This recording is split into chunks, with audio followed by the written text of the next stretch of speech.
We have reached it. This is the end of the low intensity training block, and I'm going to be having another video going over what I learned from the training block overall, as well as like what the results are from the training block in another video. But for this video, I'm just going to be covering, the last week, of course, because as this is a weekly review. But the main moment I want to talk about this week about how my eagerness to climb and to not just be doing campus board or anything else really pushed me to like possibly injure myself again or making my recovery a lot harder. There's a lot going on with this recovery, and I think it's about time I go see a physical therapist if by Wednesday I'm not feeling any better. But I'm definitely surprised by the how I'm still not recovered from such a minor thing. But at the same time, from what I've been told, this does actually line up with like what I've been told online as well as by others about the injury so far. So as I said before, this is the last week of the low intensity endurance training block. I am very excited to see the results that have come up and everything, but again, I'll discuss that in a later video. To go over what happened last week as well as what I wanted to focus on going into this week, I got injured, and so far my training while injured has been going very well. I think I've been doing a great job, and I created really good training plans to help me focus on my training where I need to, which is my grip strength for low intensity, as well as managing my strength overall. I've been able to keep my strength the same, as well as I've been doing a good job of maintaining my low intensity endurance training. I've been doing a good job of those things. I wanted to do the same thing coming up to this week while kind of pushing myself onto the wall to see what my limitations are right now and see what I can handle. And I can definitely say, before I discuss it later, about how I'm disappointed I did so. I'm able to climb vertical walls, no problem. I can climb slight overhangs, so like 10 to 20 degrees, no problem. But once we get into like the 30-degree range, 30 to 40, that's where my my hamstring starts to really struggle. As every move I do, there's like a slight tweakiness, a slight like pain I have. Like I can do the move and I can push through the move, but it is hurting as I do it. I don't really know how to take that, nor do I know what to do with it. If I continue to have these injuries, by this Wednesday, I'm going to start scheduling a physical therapist, which I really don't want to do because it's so much money, and my insurance doesn't cover any of like the physical therapists I want. I tried looking for them, but I might as well just see a general physical therapist to help me with it, and see what they can do to assist. But going into this week, I wanted to continue my training, push myself on the wall, see where I was at. And I can definitely say after doing that, I'm kind of iffy on whether I should keep pushing myself to be on the wall and use my legs for climbing, or should I continue doing like more campus workouts and such. To get a better idea of where I'm at right now on my overall training, where my injury is at and everything, I want to talk about the first session I had on Monday.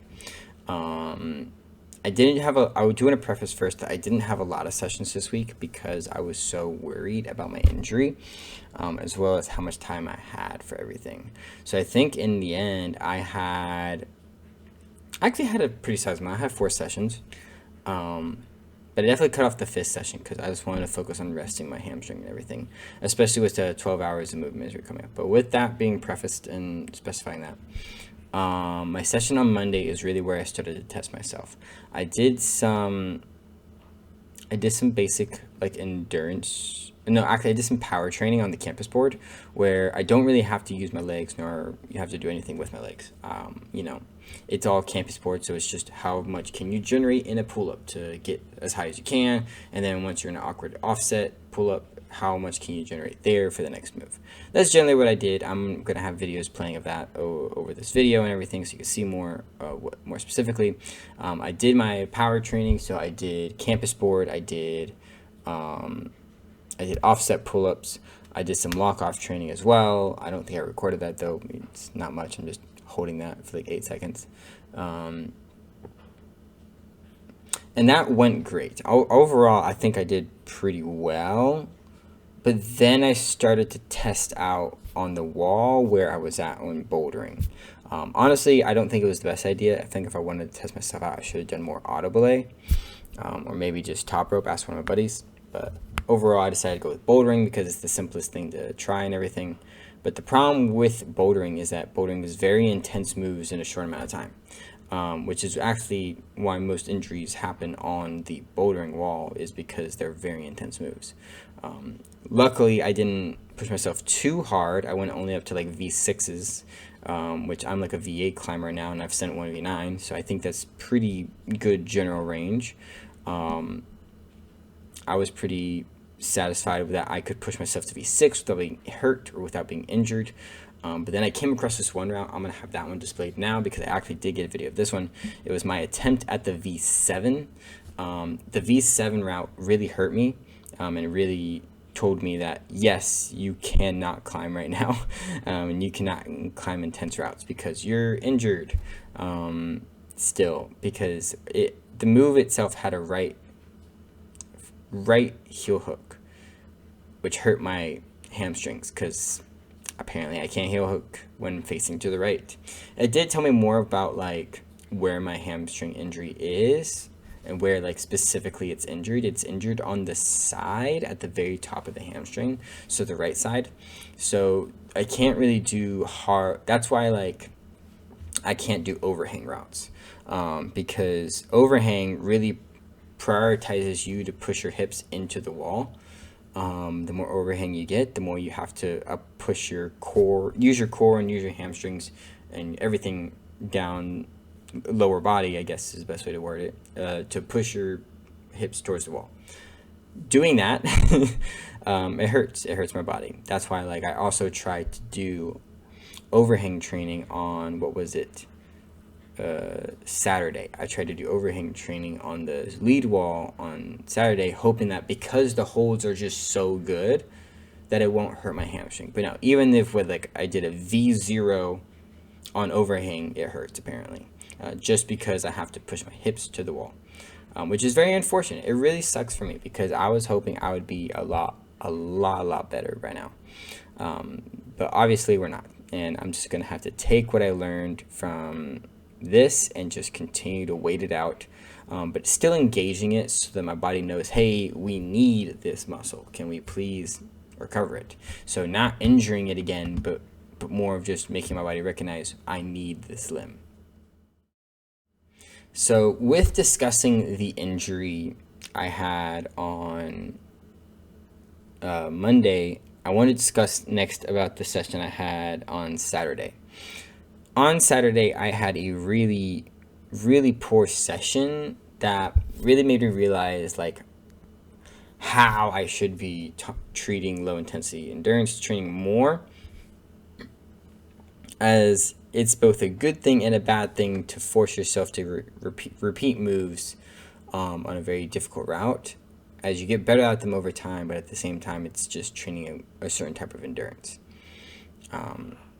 Most of my low intensity endurance training has ended up being power endurance training because I'm trying to push my low intensity endurance training. I think it's a really convoluted issue of your low intensity endurance training should only be about teaching your body how to recover. It should not be about trying to increase the difficulty of the routes. That's the problem, and that's the hard part of finding this like weird balance between everything. Because on Saturday, what I started with doing is I tried to do the overhang routes, the overhang route 10D. Try to do the up and down ups. I really wanted to do those as I wanted to continue to strengthen my overhang endurance overall, but but I wanted to strengthen my overhang endurance overall. But I didn't preface it correctly because I should have been focusing more on my low intensity endurance overall. And I think that's what made this whole training block very confusing, is where I should be aiming to push myself. I should have been, instead of forcing myself to get better at overhang endurance overall, I should have been not even focusing on getting my low intensity in overhang endurance overall, because I don't think there is a low intensity overhang endurance. I think that's the part I'm missing. I think there's just low intensity endurance and there's power endurance. And then power endurance can be separated from low intensity endurance by the difficulty of the moves over time. So low intensity endurance means 120 very easy moves over time that gives you a light pump in your forearms. Power endurance is the opposite. It is very high impact moves that cause a lot of pump in your forearms over time. There's two separate endurance trainings for those two things. And I think what happened in the end for this low intensity and training block is that I was too prefaced on making myself good at hard moves over time and trying to make them easy moves, when in reality I should have just been training on easy moves, and that's it. There is no additional note, there is no additional information. I should have just been training easy moves. And then for power endurance, that's when I can go and do all the stuff I've been doing, which is pushing myself really hard on hard moves over time. That is true power endurance. Luckily, the power endurance I have been doing hasn't been too strong. It's been kind of like in between of low intensity and power endurance. So in my next training block, I will be more focused on doing hard moves over time, instead of doing very small amount of moves, instead of doing like an in-between. And I think next time I do a low intensity endurance training block, I really need to just focus, do easy moves over time. Don't try to make the easy moves, the hard moves easy. Just try to make the easy moves easier. That's the whole point of what I should have been doing. And I'm definitely going to try to focus on that next time. Luckily, for the training plan I'm following doesn't really call this a low intensity endurance training block. I've just been calling it that based off of practice. But what it's really called is just endurance. So I guess in the end, I did do the right thing based on what the program said, but from what I was actually trying to accomplish, I didn't do a good job. So it's a weird in between of I did a good job here, but I did a bad job in another from a different perspective. So yeah, that's what happened on Saturday and what I learned from it. I'll discuss more in a second on how the 2 days go together, what I should take, and then what I should talk about in the next week. The lessons I learned this week, as well as what I believe is the overall consensus, is I'm doing a good job with resting my hamstring, and I need to keep testing out slowly, of course, not hard or anything. I need to continue to slowly test out what are my limitations. I don't want to redo the injury again. I want to be able to start climbing hard at 100% again. That's what I want right now. But it's taking me a long time, and I think it's time to see a physical therapist, especially if specifically by Wednesday, if I don't see any improvement on the overhangs, it's time to see someone. As well as overall, for my last week of endurance training, I just don't feel like I feel like I met the point of what the training plan wanted, but I don't feel like I met what I wanted to do specifically. I wanted to specifically push my low intensity endurance training, while the training plan itself wanted me to do endurance training overall. So I think I need to stop looking at this as a low intensity and training block and look at it what originally planned was, based on the article I read, which is a endurance training block, meaning not specifically low intensity, not power endurance.